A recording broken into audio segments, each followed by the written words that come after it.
Hola a todos y hola a todas. Muchísimas gracias por estar aquí. Esperamos unos minutos para que todos se conectan y después empezaremos con esta sesión.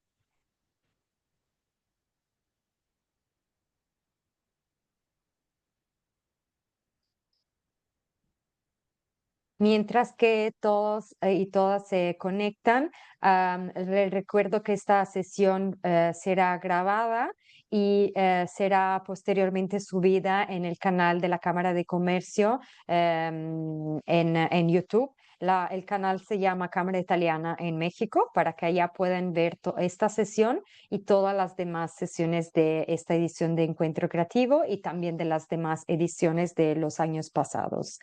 Am, Durante la sesión se enviará un formulario de inscripción donde es importante que ponga su nombre, apellido y correo y se pueden se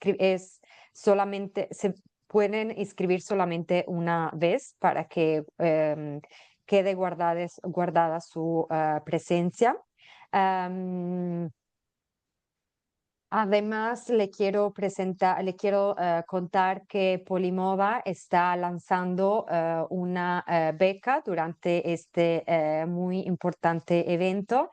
Es una beca en colaboración con Luxóptica México y, y para participar y ganar esta beca tienen que participar al menos al 50% de las sesiones de los webinars. Entonces, ya tienen que haber participado a algunas sesiones o si han asistido al Open Day del 11 de octubre, es necesario que participen, es obligatorio, digamos, que participen al menos al 25% de sesiones, que es 7 sesiones.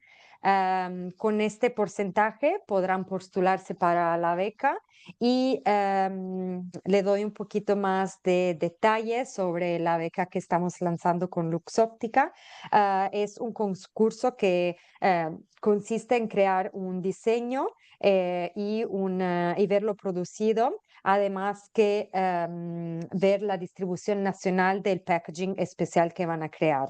Y los premios incluyen un curso de 4 semanas en Polimoda en 2026 y los cursos pueden ser o Fashion Design o Fashion Brand Management. Es un curso de 4 semanas y hay el intake en marzo, en julio, en agosto y en noviembre, perdón. Además, pueden ganar un MacBook y 2 gafas de Vogue Eyewear. Entonces, súper buenos regalitos y buena experiencia en Polimoda. Veo que se están conectando muchísimas personas, entonces muchísimas gracias por estar aquí con nosotros y en un segundo le voy a presentar todo.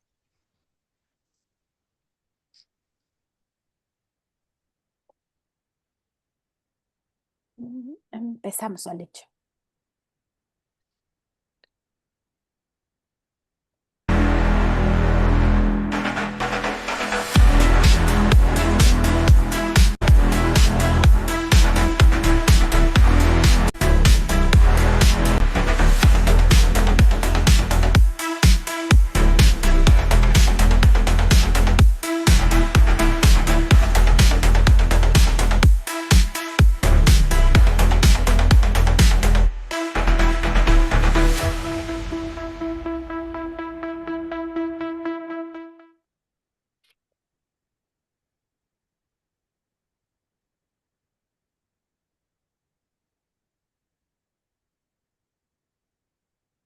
Ok, entonces, a nombre de la Cámara de Comercio Italiana en México, les doy la bienvenida a este webinar que forma parte de la quinta edición de Encuentro Creativo, un proyecto de la Cámara de Comercio apoyado por la Embajada de Italia en México.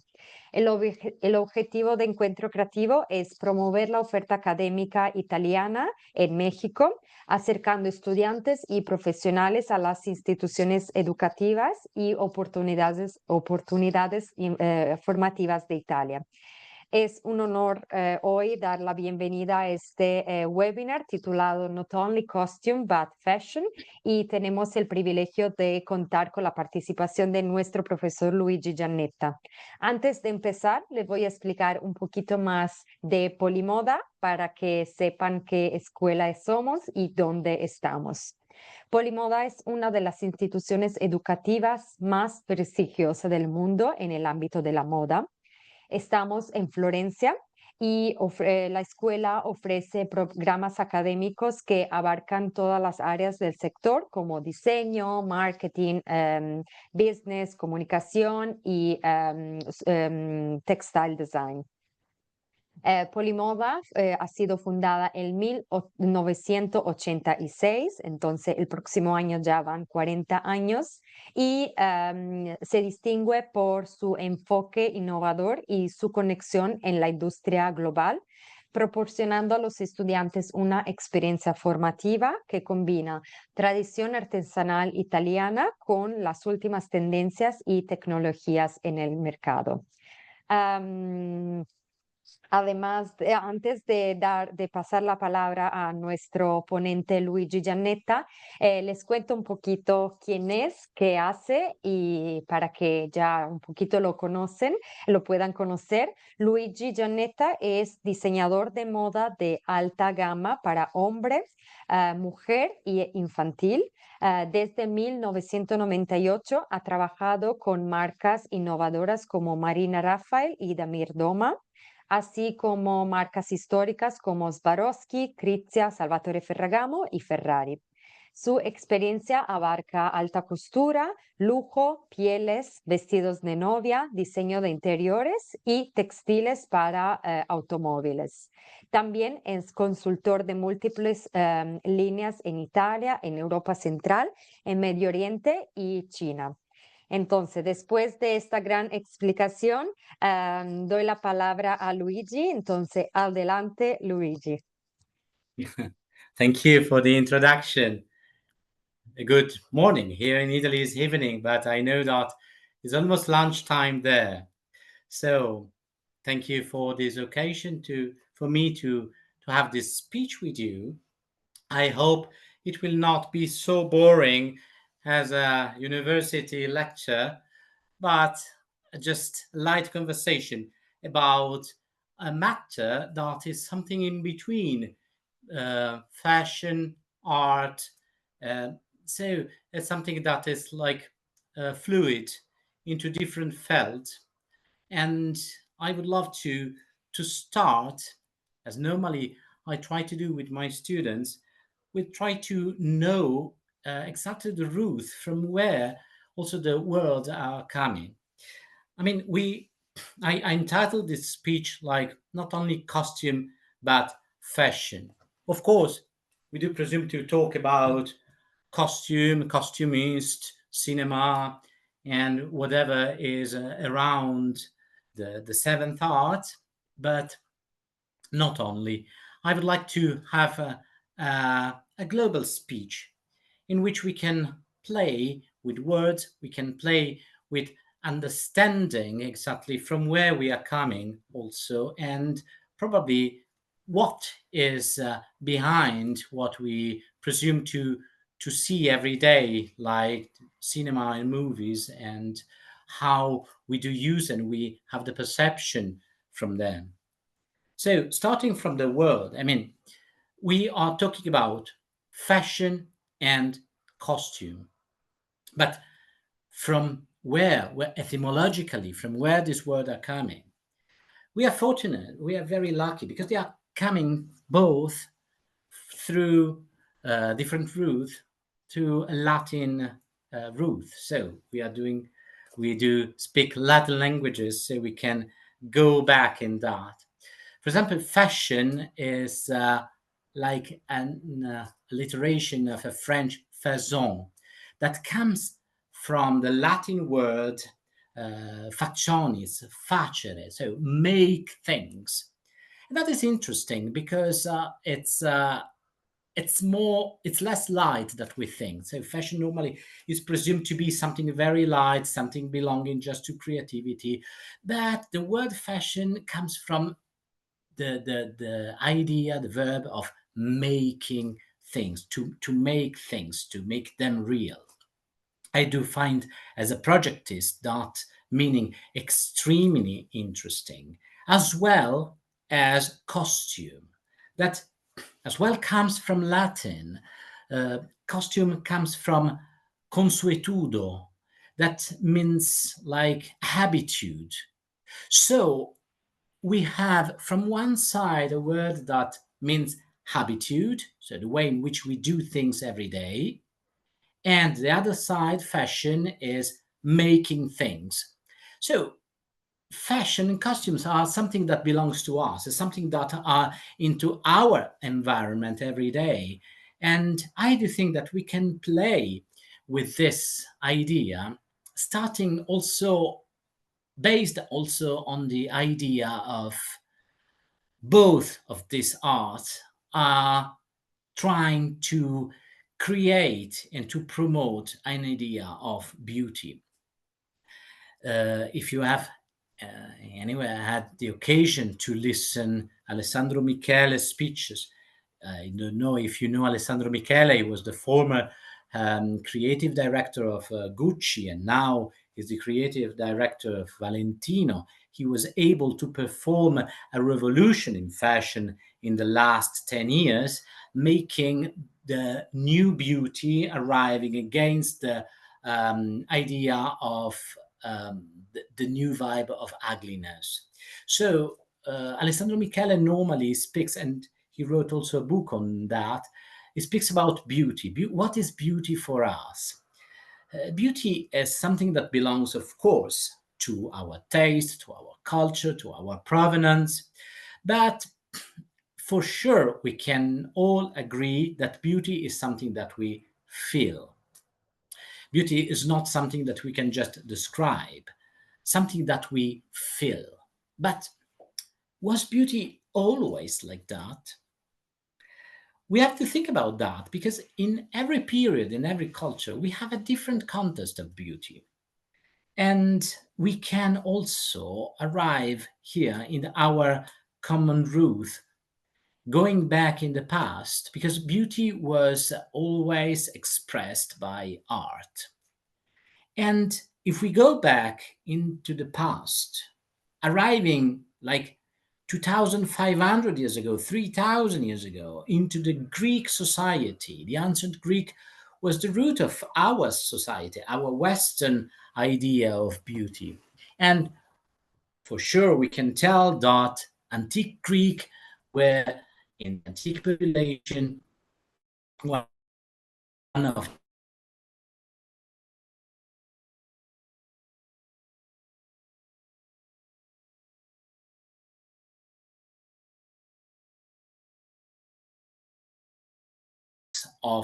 the international art itself.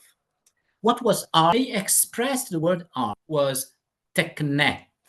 Tekne is a word that means art for Greek, but as you can feel from the sound, is the basic word that today is like copied by words like technical, technique. So for the antique civilization, art was extremely involved with technique, making things happen, and also being skilled in making things. So for the antique civilization, art and beauty were arriving through our soul, to our soul through the technique and the ability, the human ability to make it happen. So as a projectist, I do start to agree with this concept because you need to be skilled to create something from your idea up to make other people see that. But this artisanal way to make things was not just referred on something that was like used utensils or things to use every day. Of course, you need technique to make them happen, but art is something that has to refer with another level of beauty. This other level of beauty, for example, for the antique Greek, was another beautiful word that is mimesis. Mimesis is the basic Greek word for a word like mimetic, for example. That means being as close as the nature is, as more similar to the nature. So the first idea of beauty was something was in between the imitation of nature to try to make happen things as well done as nature is doing, and through this concept using our skill to make it happen. So beauty and art for the antique civilization was something that was extremely related with your skills and with the nature, with the representation of nature as well as it is in the real thing. That was the leading point of all the antiquity in Western culture. And I mean, it's amazing that through centuries, that concept was just a little evolved, but didn't change, arriving from centuries up to the Renaissance.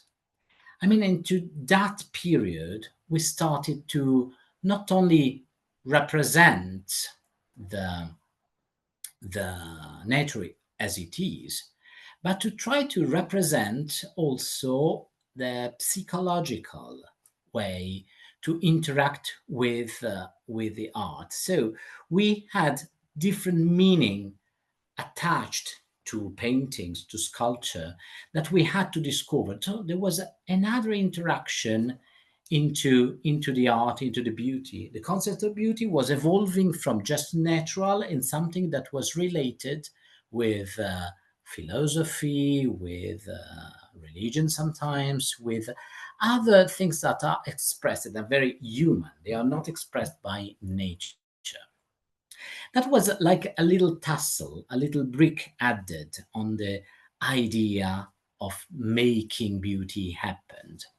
And art was evolving in that up to like through the centuries, up to the 18th century. In the Baroque period, after the Baroque period, in the Rococo period, the idea of being as close as nature was added by the new scientific vibe. The new scientific vibe was asking to painters, to sculpture, to be as close to the nature as much as possible. And the technique was able to understand that probably light were interacting with the shapes and making able for painters, for drawers, to represent nature a little closer than it was before, without an interpretation. For example, in Versailles, during the middle of 18th century, last part of 18th century, there was a nobleman, his name was Silhouette, that invented a game placing people in front of a piece of paper with candle on the back, and those candles were projecting their shadow through the paper, and the nobleman was able to trace the profile of gentlemen and ladies. It was like a game into society, a playful thing to have this kind of silhouette. We still call it silhouette. It was this black shadow in a white background. It was a first drop to understand that probably light could help more and more in this kind of games to represent what nature was.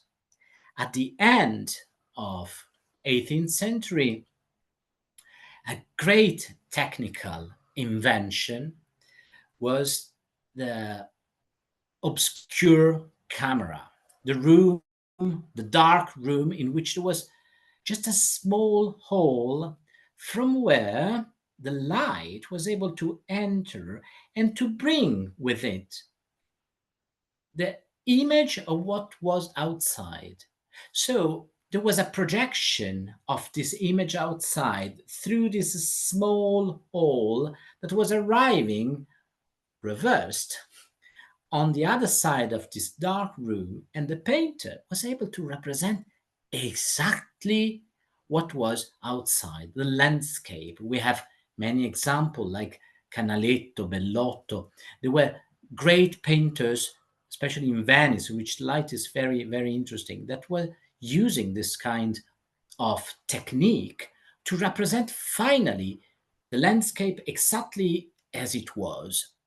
Think that, for example, in Dresden, unfortunately destroyed after the Second World War because it was bombed, they were able to rebuild exactly the landscape in many monuments, just following the painting of Bernardo Bellotto and Canaletto, that were two Venetian painters that were there painting the landscape and the beauty of this city in such a precise way, thanks to the obscure camera, that they were able to remake the buildings just according to these paintings.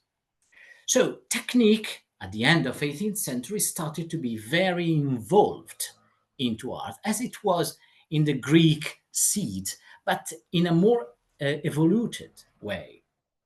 Then we are crossing the 19th century. That, I mean, for costume, it's something that is extremely interesting. It's the century in which we have the switch from antique way to understand art, a new way probably to understand art. So in 30s, this obscure camera was performed in a different way. So in Paris, they were able to fix the image that was projected by the light on top, the begin on a piece of metal, was daguerreau, to create that, and then fixing on paper. So photography was invented. Photography, again a Greek word, photos, light. So it's the way to write, to draw with light. Finally, the idea of mimesis, the antique idea of the Greek artists through technique, was going into represent exactly what nature was. So that was the first time in which people had the possibility to see themselves on a piece of paper, forever printed on a piece of paper, with their own physiognomy. So they were able to be represented exactly as the nature wanted to make them. That was the first revolution. So there was a doubt. Do we need still art for that? Do we need still painters? Because now we have photography. We don't need to transmit our faces through portraits that were similar to the person imposed, but they were not exactly the same, because there was always the interpretation, the pathos, the idea of the painter. So from that moment, we start to divide the idea of art and the idea of representing nature. In this moment, we are in the half 19th century, we start to see that painters are starting to represent not only anymore the nature, but something that was similar to the nature, but extremely involved in their perception, personal perception of nature. While photography was going into the perfection of representing nature itself through technique. So in this moment, art was detached by the begin of the Greek idea and going into what we are seeing now. So art is the representation of the interiority of an artist. And we have seen through the end of 19th century, the beginning of the new century, the 20th century, all the new art that was invented, the representation not anymore of the reality, but the representation of the concept of the artist, arriving through the avant-garde to the conceptual art, to the abstract art, and now to the contemporary art, in which the expression, the meaning of the artist is the most important thing on top of the quality of the art itself. We don't care anymore the technique, we do care the concept of art. But what about the photography? So the photography is inheriting the antique idea of having the representation of art and not stopping there, because there was another part of the technique that had to be developed during the last part of 19th century.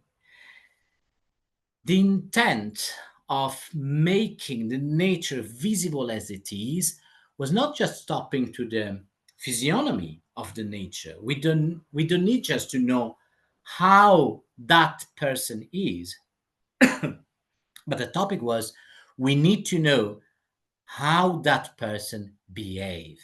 So they were starting to try to find a way to represent the real life and not only the imaginary of the real life.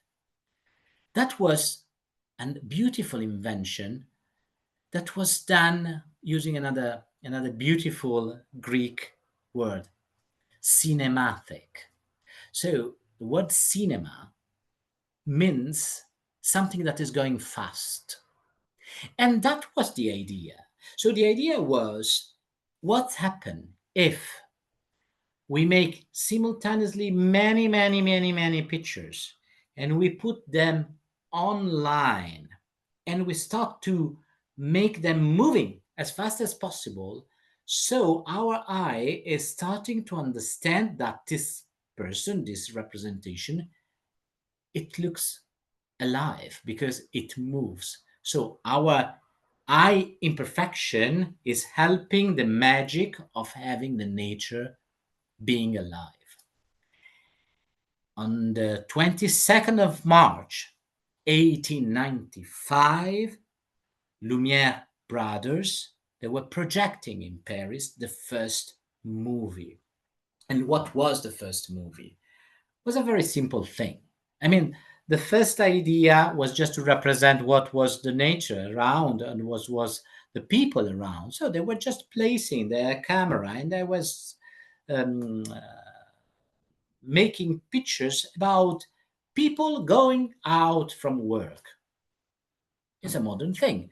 Paris at that time was a metropolis, was a modern, was full of factories, they were full of workers. And what more easy than just to represent that as a piece of reality? So we have to just place a camera there, wait people, and just shoot as many pictures as we can. And then with the process to link the picture one after the other, we can project them on a wall, and that was the magic.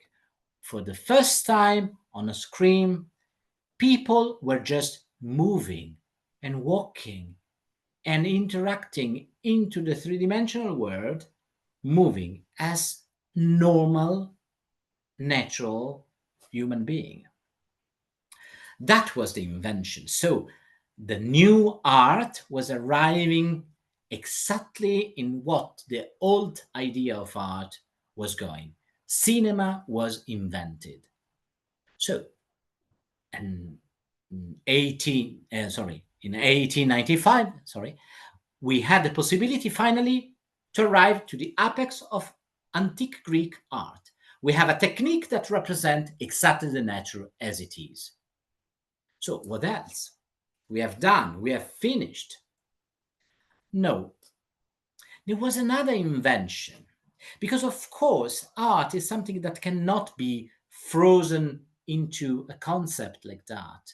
Art is something that is fluid, and art is something that is related with our soul. So, what is more human than normal humanity? And here there is a beautiful link again with art. Cinema must make people dream about a new reality.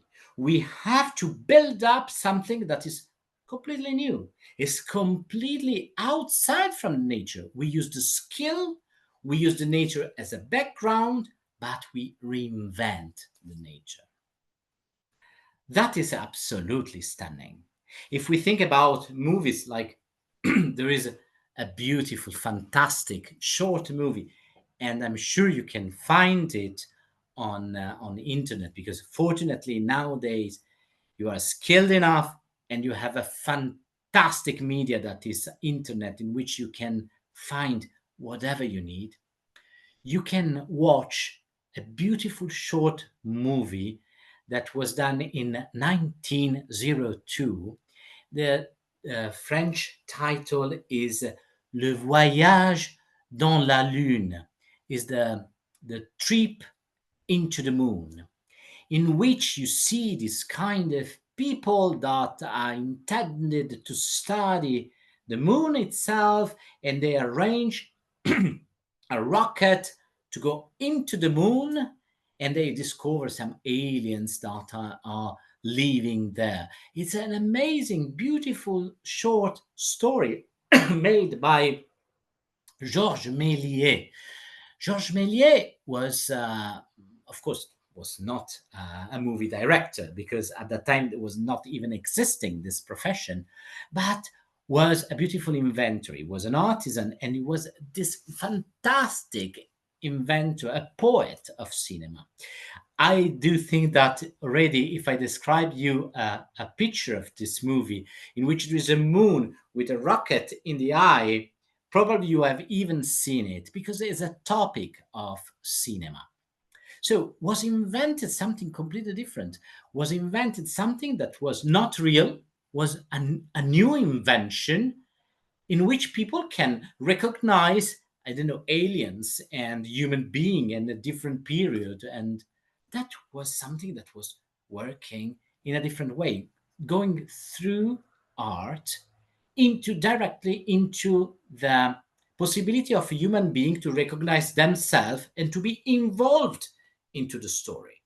So movie are there to not just be seen as a piece of art in which you have to have the key to understand it, but you can just feel it. You can feel that you are part of the group that are acting in that moment. And that is stunning, because we can be absolutely involved. So art finally find a way to place you as a spectator into the piece of art. That was a revolution. So during time, we arrive in the gold moment of cinema, for example, the 20s and 30s. Cinema was intended to make people dream in a different way. And what is more dreamy than proposing to people a different way of life, a different lifestyle? This is a good topic. I mean, what is a lifestyle? If you are living into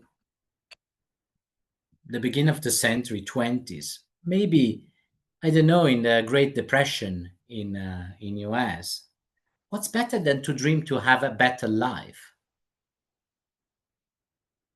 So the point is, the cinema is there to make you dream.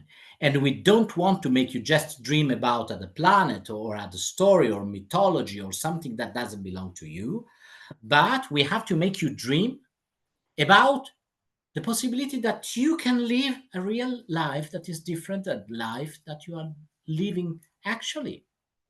So the idea to create new behavior and to behave people and to make them dreaming start to arrive into this idea of creating divinity in actors. The diva, no, means divinity. When a god means goddess or god. So they are new goddess and gods that they are living in a fantastic way, and they can dream to be them. This is exactly what is the purpose of cinema in 20s, 30s, 40s, and going on. And they are proposing you a different way of life. In that period, society was very layered. We had a low society that, for them, the workers were not even able to afford the ticket for the cinema. That was more for the middle class and, of course, the high society. So it was something that was not, unfortunately, for poor people, but was for someone who could afford a ticket and probably wanted to dream something even better than he got. If you think about the word costume at the beginning, I told you it's like habitude, consuetude. So that it's important to understand that cinema is proposing you a new lifestyle, a new way to interact with the society, with the environment, with the interior, with your garments. So in this period, the fantastic machine of cinema is starting to move on proposing new model of beauty. So a new makeup, new way of behave, new way of being dressed. And people were just involved and try to imitate that. That's why we call it costume and not fashion. Because fashion, that was something invented, like the mechanism was invented by Worth, that was a French designer, and he was the first that invented the season and the presentation in atelier in 1848. He was the first inviting ladies in his atelier and making them seeing the new fashion of the moment. And he was starting to change fashion very quickly because he had to sell new ideas. So Worth was the most important designer of 19th century. So fashion was already invented. But for cinema, we do talk about costume because it's not just the way in which they were wearing clothes, but also the way in which they were interacting with clothes, the way in which they were behaving. So it was something that was proposing not just fabric, but also the movement, also the way to talk. If you think about great divas like Greta Garbo, for example, probably you even don't know because you are too young, but they are part, if you are interested in cinema, it's great to discover all the black and white movie from 20s, 30s, 40s. You will have a bunch of new ideas of creativity. And I mean, Encuentro Creativo is based on creativity itself. Greta Garbo, for example, I was telling, was many times dressed up by a fantastic um, designer, costume designer. His name was Adrian, was an American costume design. For example, there was a famous movie, Grand Hotel, in 1932, in which she was wearing this kind of toilette, as at that time was saying, this outfit, we should say together, with this fox fur and chiffon, and she was always overdressed because, of course, Grand Hotel is talking about this high society to make people dream about how luxurious life can be, and that is very powerful on top of a middle class, because middle class dreams to be in another level, in an higher level. Adrian, for example, was a costumist of also for another fantasy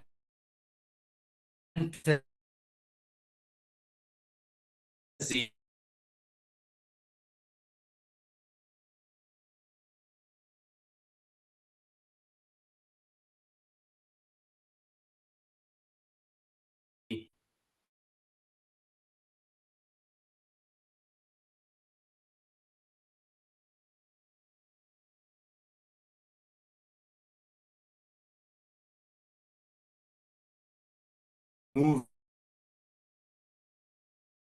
that was The Wizard of Oz, that was the scene, his red that are clapping one to the other, the magic. It's the first time.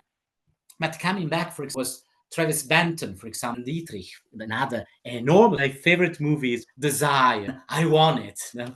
And Desire is a movie made in 1936, and is telling about this beautiful lady, Marlene Dietrich, that is a thief. She's stealing a necklace, a pearl necklace that is absolutely costless. It's extremely expensive, and she's still it with a tricky things. And she goes to the French Riviera, to Monte Carlo, and she found an American boy, and you can see how the cinema was playing on making contrast between the European way to behave, that was extremely posh at the beginning of 30s, and the American that was more young vibe. And also here the costume are stunning, this kind of beautiful chiffon dresses and paillettes and sequins, and Marlene Dietrich is absolutely marvelous in that movie. Going ahead, I mean, we have a lot of example. Marilyn Monroe, for example. Who doesn't know the famous, absolutely famous image of Marilyn Monroe with her dress, with the pleated white skirt that is flowing, with this hair coming from the ground. That movie was the 7 year itch, and was done in 1953, if I remember well. No, 55. And that, I mean, is an icon of Marilyn Monroe. Everyone was remembering her, or her famous pink dress, always made by William Travilla. That was this American designer that made this famous pink dress in Gentlemen Preferred Blondes in 1953, in which she said diamonds are the best friends, the girl's best friends. And so we are going into the deep way on going into the public imaginary, no? And from that, I mean, people were starting to make the same, to imitate, wanted to be exactly as the diva. I think you are almost 20, 25 years old, and probably when you were kids, you have watched The Incredibles. That was a cartoon movie made by Pixar and Disney Pixar in 2004. In this incredible, that superhero, no, there is this small lady that is called Edna Mode. Probably you know her, has this haircut, black with a fringe and big round glasses. Is not an invented character. This cartoon is taking a real existing costumist that was amazing. She was a lady, and her name was Edith Head. She was, I think, the most absolutely stunning women costumist that we had in the history of cinema. And if you think she was the costumist that won most prize, I think, until now, Oscars and nominations, she was absolutely a winner in costume, and she was understanding a beautiful thing. For example, she was the costumist of Audrey Hepburn in Roman Holiday. Probably you have seen this picture in which there is Audrey Hepburn with Cary Grant into the Vespa in Rome, and this haircut of Audrey Hepburn was imitated, entering in all over fashion in 50s, all over the world. Or I don't know, an enormous, beautiful, I think one of the most famous American movie that was Sunset Boulevard, also was made by her, and she was wearing Gloria Swanson, that was this absolutely stunning diva from 20s and 30s, that was in 50s. The year of Sunset Boulevard is 1950, was represented as an old diva at the last part of her career. Also her, she's displaying these beautiful dresses that are something in between, to be overdressed and to be like in a normal core of being old. I mean, she was also the costumist of Grace Kelly. That was another famous artist, an actress that at the end of her career, that was arriving very soon because she was very young when she met the Prince of Monte Carlo, Monaco, and she became the Princess of Monaco. And she had a very important movie from by Hitchcock in 1954 that was Rare Window, in which she was wearing a black corset with a white skirt gown that was absolutely an icon in all over fashion, all over the world. But Edith had the first idea of making a costume something that was entering in fashion. She was the costumist of a very iconic movie of 50s that was shot in 1951. And she was the costumist of Elizabeth Taylor in A Place in the Sun. Elizabeth Taylor in this movie is absolutely beautiful. I have to say, if you watch this movie, even if it was shot 60, 70 years ago, you can tell that the human being of Elizabeth Taylor was absolutely perfect. And also Paul Newman beside her. There was a couple that was absolutely charming. In this movie, Elizabeth Taylor is wearing a white evening gown that is made with a corset with three-dimensional flowers on the breast and this tulle gown.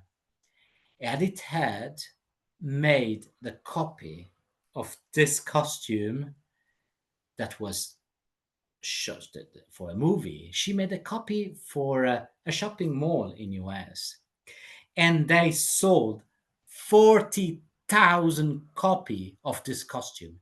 That actually is the most sold out costume in the history of cinema, because 40,000 copies of the costume in this way sold. So as you see, in this moment, starting from 50s, the costume that is a behavior, is a way, an attitude, as a lifestyle, is entering into fashion. So again, the tour of fashion that makes the attitude is coming back from the attitude, the costume, going into fashion again. We have many examples of that arriving, especially nowadays. There are icons in the history of cinema that are absolutely like perfect for this example. For example, there is a special movie that was shot in 1980. The title is American Gigolo. Probably you have watched it, or if not, is a beautiful movie to watch, especially if you want to see Richard Gere, that still is like one of the male beauty in the world. That was in one of his first movie, and it was very beautiful and young. Richard Gere in that movie is like a gigolo, is a lover for money, and his body that is young and beautiful is dressed up by Giorgio Armani. I wanted to notice that because Giorgio Armani just passed away a few weeks ago and is one of the most iconic Italian designer ever. Giorgio Armani established his own brand in 1975, and here we are in 1980s. So 5 years after starting his own business, he had the possibility to be like a costumist for Richard Gere, that was a young artist, and he was wearing Richard Gere was dressing up Richard Gere with non-core items from his collection. And this jacket, the way in which the tie was matching the color of the shirt, all the outfit presented into the movie, they were becoming iconic. And Giorgio Armani started from that movie to be one of the most famous designer in the world. So from costume to fashion, the two things were already mixed. There was another designer, let's say not really designer, more like a maison, a fashion maison, that was present in the same movie. The actress in that movie was Lauren Hatton, and she is beautiful, blonde with this casquette, and she's always wearing a Bottega Veneta clutch. So that clutch became absolutely famous, and we we have these two brands that in 80s becomes absolutely famous internationally and desired by the middle class. One is Giorgio Armani and the other is Bottega Veneta for bags. Is the famous weaved leather bags, the icon of Bottega Veneta. So that was presented for the movie, and the movie made that famous worldwide. So costume and fashion finally are starting to work together in 80s. I think that Bottega Veneta a few years ago, they presented again the same bag into their collection just to please the anniversary of Lauren Hatton. So, and was an item that was absolutely sold out continuously. So we we can know that coming to nowadays, that the crossroad between costume and fashion, it's very undivagus. We are crossing fashion into costume and costume into fashion, and that is even changed in our days. I mean, what is happening now? Now there's another beautiful challenge. We are global. Think about that. Fortunately, we can talk. I am in Italy now and it is evening. You are in Mexico and it's lunchtime almost. I mean, we have the possibility through internet, through media, to be global, to exchange our creativity, to exchange our way of thinking. And this is stunning. But cinema, what is the role of the cinema, of the costume, of the designers in this moment? That can be a fashion designer or a costume designer. I think it's a new challenge. Today we have not anymore a society that is layered horizontally. Doesn't exist anymore the upper class, the middle class, and the lower class as it was in the past. Because in the past there was no communication. Now we have a lot of communication. So the society is absolutely uh, like kaleidoscopic. We have a different kind of society, different small niche, different behaviors that can be shared all over the world. You can be goth, for example, as a Japanese guy or an English guy or a, I don't know, a Middle East guy in the same moment. So you can share exactly the same feeling, but probably you don't share the same culture, the same provenance, and etc. So we are totally thinking globally. And what costume is doing to us? Costume is giving us a new possibility again. Like in the past, costume is giving us a hint to dream. If you think about Lady Gaga last concert, and I'm very proud to say that the costume of Lady Gaga in the last concert, the red one, the big one, are made by my former students in Polimoda that I'm very proud to to say. They are there to make you inspired, to make you dream, probably for an Halloween party or for your way to express your unicity. But they are communicating. They are the same root that is starting from our root 3,000 years ago and arriving to now just to express what we feel. The concept of beauty we have, the concept of technique to make things, the concept of behavior that we are sharing. This is globally changed but interior is not changed at all. We do feel the same of our ancestors, and probably in the future they will still feel the same. We are just expressing in a more unique way. And I mean, you are lucky because you are the next generation, and your duty is to invent, to perform, and to bring this creativity into the future, because we know perfectly what was done in the past, but we don't know what we have to do in the future. And this is a new challenge. A new challenge is the best way to express yourself. I think my speech is finished. I hope I didn't make you boring into during this speech. And I see that there's a chat also that I didn't read during my speech. Sorry, what? Thank you very much, Luigi. Do not worry about the chat. It was about the register and any other Okay. messages. Thank you. Really, it was super, super, super interesting. And I'm sure that everybody liked it. And now it's time for some questions. I can see one question. So if you read the Q&A part, Yes. you can What do you consider directly to be read.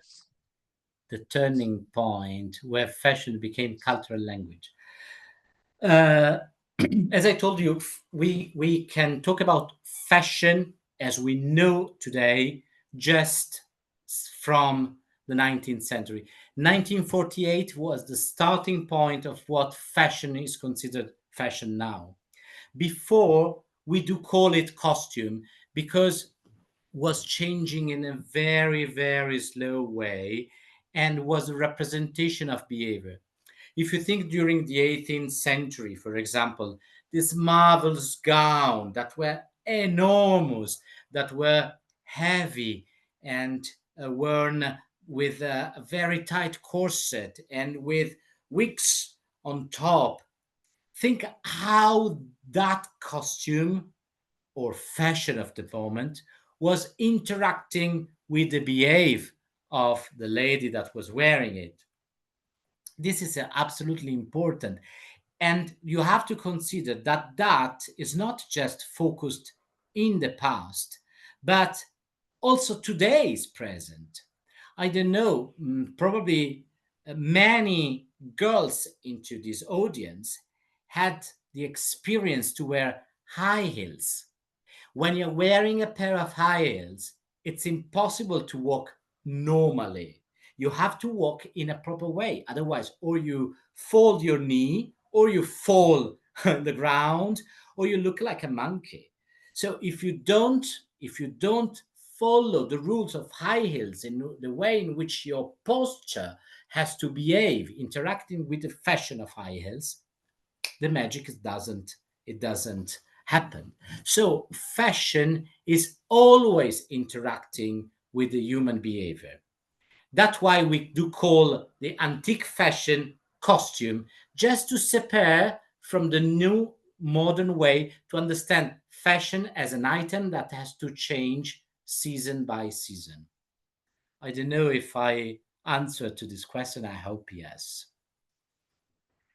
What do you no wait, I've lost one question. What do you think are the main things a person needs to know to become a successful costume designer? Talking about cultural information. Oh, costume designer.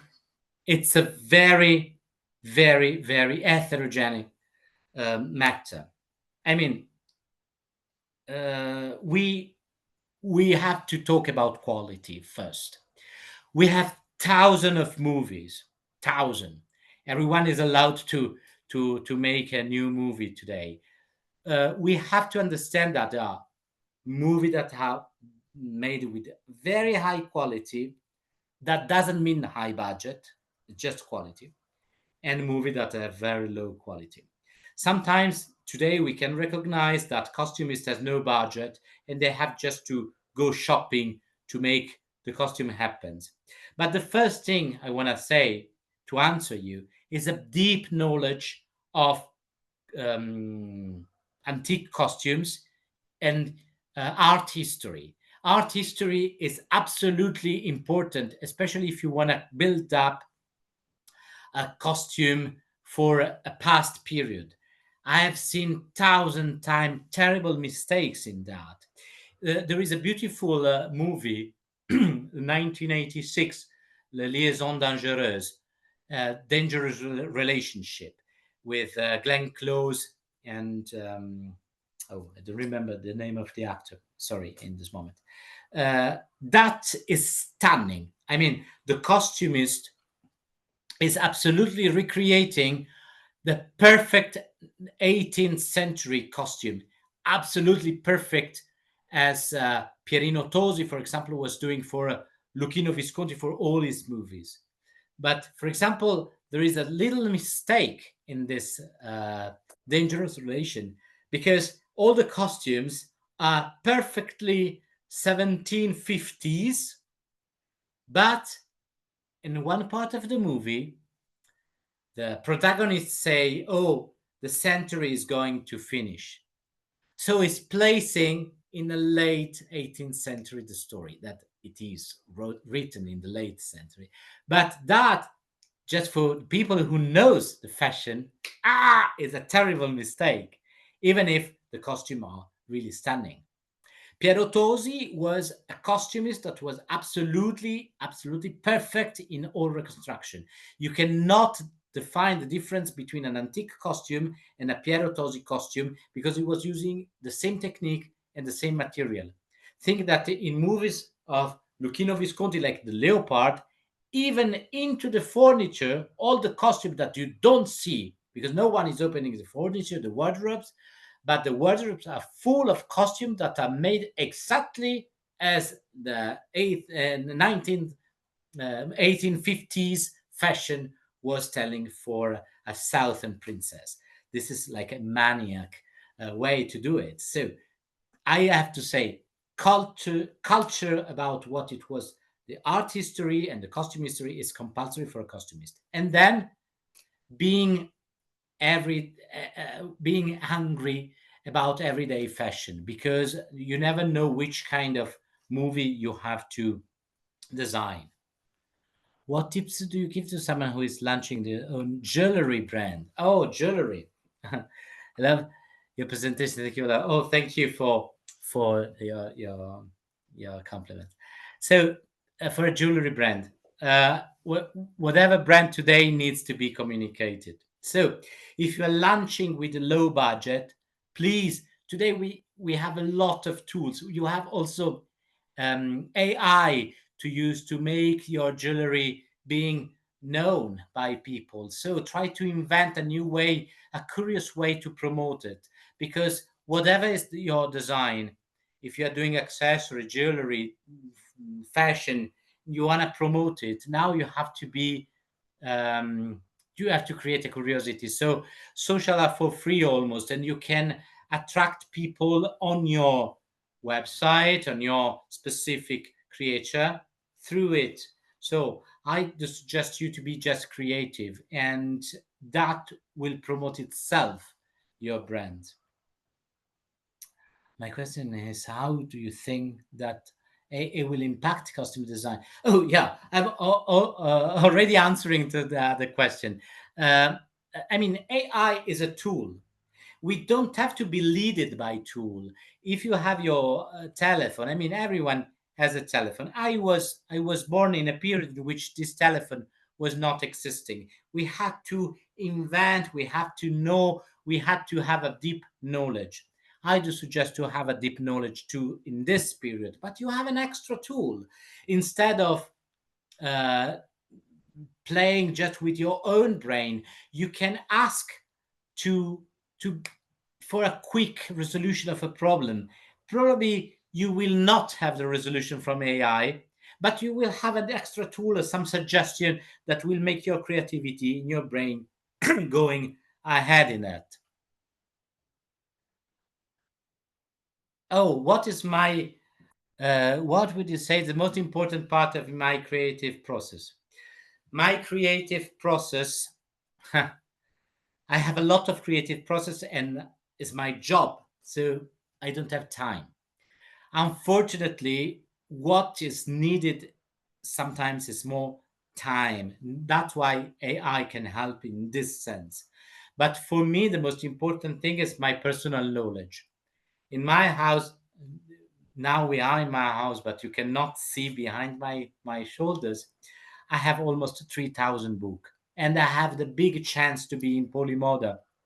Polimoda Library is a facility that is really incredible. We have 270,000 books just related in art, fashion, and this kind of design field. So knowledge is the first things, the first drop of being creative. So never stop learning, because it's the only way we have to transmit what was done into the future. And that doesn't mean copy. It means just to have ingredient to create your own recipe. What do you look when you're reviewing portfolio? No, uh, that is a good question. What type of styles does Polimoda love? Polimoda doesn't love style. We love creativity. We have to see if in your portfolio there is a will to be creative, a way to want to you want to express yourself. I mean, we are a school, we are teaching tool to express yourself. You don't know how to draw, we have teachers that are teaching drawing. You don't know how to sew, we do teach it. You don't know pattern making, we do teach it. What we cannot teach is your will to become a designer, is your interested in fashion or in costume or in whatever other field of design. If you are not interested, we cannot teach that.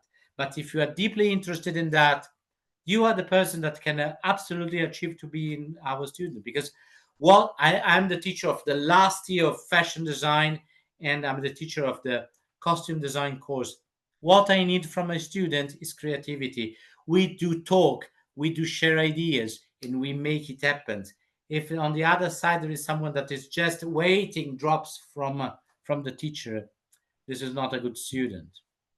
What do you think has been the most impact piece of costume for society in the history? Huh. I don't know. That's very personal. That's very personal. I have to say that my my childhood was full of black and white movie. At the time, there was not the TV on demand. There was just few channels. And I was spending all the entire summer with my grandparents. And my grandmother was I mean, she was love at the beginning of the century. So she was absolutely in love with black and white movie. And we were watching two a day, every day during all summers. I think I watched all the black and white movie existing. And I have to say, I am in love with I don't know, Marlene Dietrich. I love her. I cannot say how much I love Desire. That is one of my favorite movie. Or there is a beautiful movie. There's a director that is Lubitsch.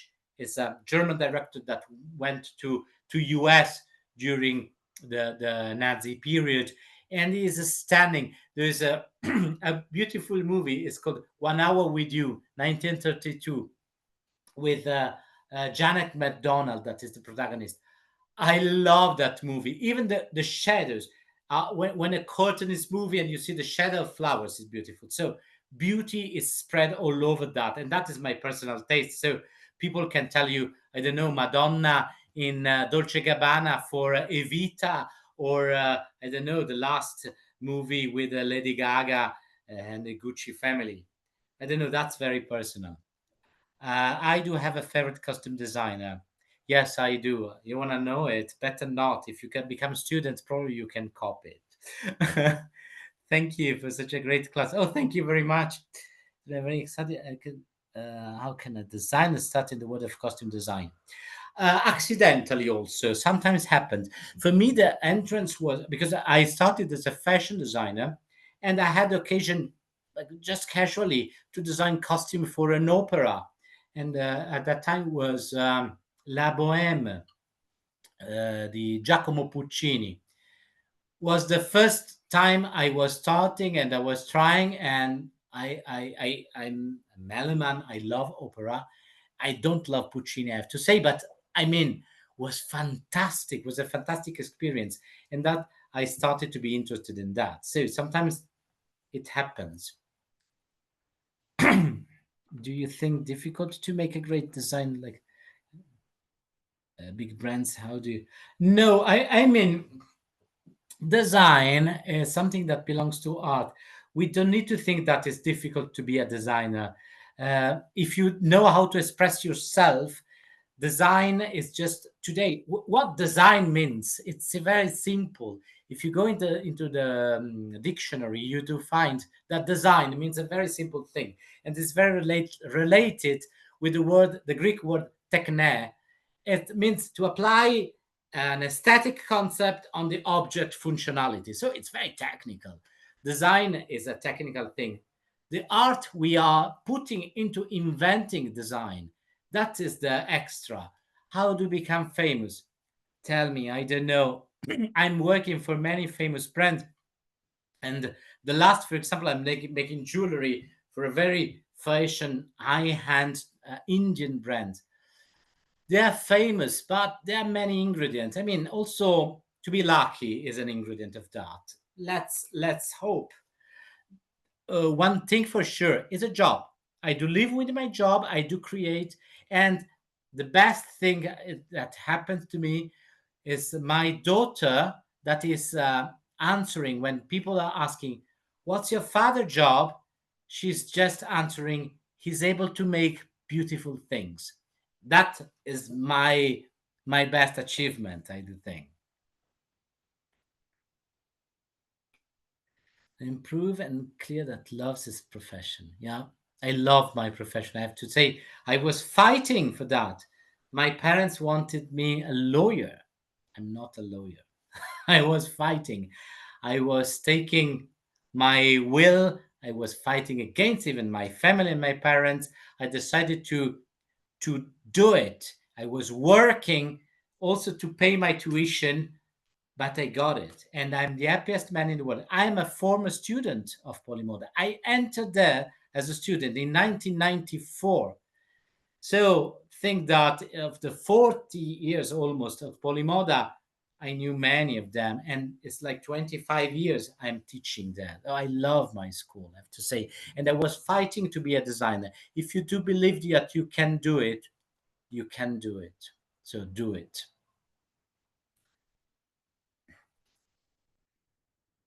Uh, do your student usually have work while studying? It depends. I was working while studying, and most of them they can do it. It depends, also on the family provenance. So that depends on case by case. But yes, many of them, because language is important, they are working, and that is very smart for fashion companies. I don't know, like sellers in Gucci, in this kind of shops, outlet, for example. So they do know also the smart part of selling fashion. That is not a bad thing to know. What is the best way as a stylist to help a designer? Stylist nowadays is very important. Before designer, it was not called designer at all. It was called stylist. So stylist gives style to design, because nowadays design is a very technical thing, and the stylist has a different vision on top of a collection. I was born as a designer in a world in which we had two collections a year. I started with haute couture. I was working with Jean-Louis Scherrer in Paris, and at that time couture were just exhibiting once a year in June, with this kind of couturesque thing that were going from winter to summer. Now fashion is completely changed. There are not anymore two seasons. There are 12 different seasons. And I mean, it's very tough. Sometimes you are just projecting, you can even get the distance to see what your project is in total. So a stylist is someone that is arriving with a fresh eye, and sometimes is helping to mix up things. And for sure, stylists are absolutely necessary when we are talking about shooting or mixing different designers things to have a different vision. So a stylist is a hint for a designer. What makes Polimoda different than other schools? Oh, thank you. Thank you. Okay, thank you. What Polimoda? I don't know. A very difficult question. I mean, Polimoda is a school that I've seen, and I entered in Polimoda when we were just 60 60 students. That's all. It was a very small Florentine school, but the environment was already there. In this time, we were growing up. We are 2,800 now. We are enormous. And also in the global ranking, we are placed in the first 10 better school in the world. I'm very proud of that. I told you, for me, Polimoda was something that was making my desire being able to be done. I'm a fashion designer, thanks to Polimoda. And I mean, I love my school. I was the assistant of my teacher, that for me was the most important person in my life, and not just for business, but also for my my way to understand my life. And then I decided to be his assistant for free. And after years, I was his assistant. He was very old. He passed away, unfortunately, 11 years ago. But he was very old, and he quit the school because he couldn't come from Milan to Florence to teach. And I took its place. And since then, it was the 10th of January 2001, I'm teaching instead of him in the design department, and I'm very proud of that. I love Givenchy. Oh, who doesn't? My dream is to work in a brand, but I didn't know where to start. That's a very big challenge. Nowadays, fashion is a business that is going globally. I have to tell you, normally, if you are very skilled in fashion, you can try to propose your portfolio, and there are also the website of any designer that are offering position like an internship or something like that. But I mean, how it's working for our student. We do arrange at the end of the course, for example, in the fashion design course, that is a 4-year course, we have this intern that is part of our course too, and we are having the visit of all brands. We have a moment which is called the business link, and all the brands or companies are coming at school just to see what is going on and to have an interview with our students. And this is a great moment in which we can connect students and companies. I mean, the good end of a study position is to be placed into the working field. Of course, after you love Givenchy, the answer immediately, who doesn't? So ask that. What do you offer? Kind of level you are offering to a measure. Are you skilled enough? Just try. Do you need skill? Probably through school you can get the skill you are missing, and you can try to enter in this kind of positions. I hope I answered. In my opinion, as a contemporary tailoring, a formal menswear reached a point of stagnation. Seems that every time shops. Okay, I mean, what is traditional? That is a good question. Uh, we are living in a fluid world, so things are changing.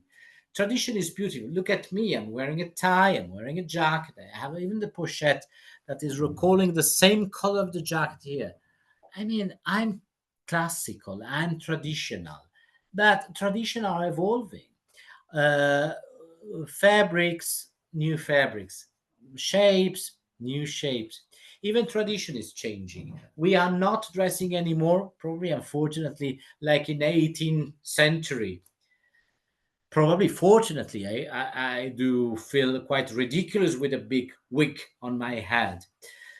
Tradition, well, that was traditional. If you see in the 19th century, old people were wearing the white weeks. So, I mean, tradition is something that is evolving, and you have to be smart enough. Look at Zegna, for example. Look at brands like that.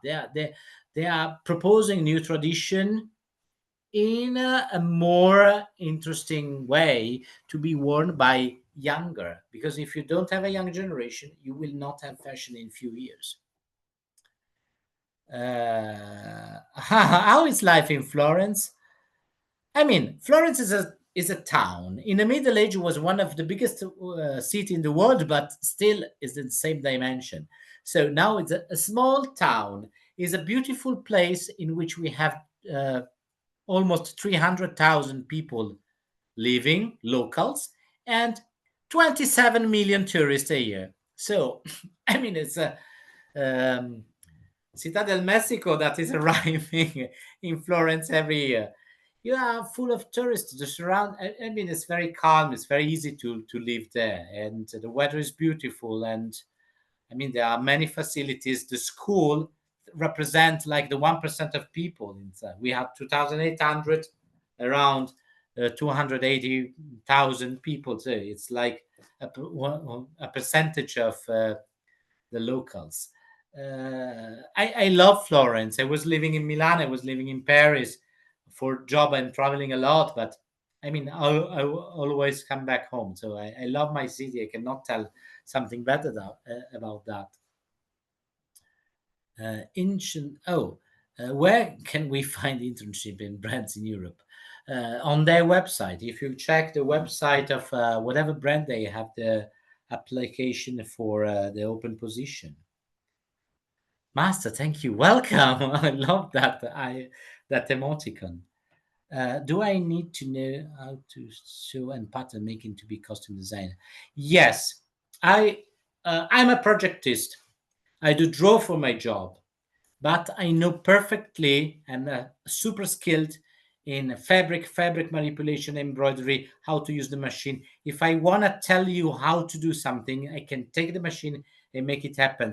If I want to ask you some particular things, I can show you what I want. If I don't know the technique, techne again, the Greek word. If I don't know the technique, I don't know how to project it. For whatever kind of design, you need the application of the object functionality. If you don't know the object functionality and how it works, you don't know how to invent it, or almost you don't know how to invent something new based on its functionality. And functionality is a skill that is learned just knowing how. So the know-how is the most important thing in whatever kind of design.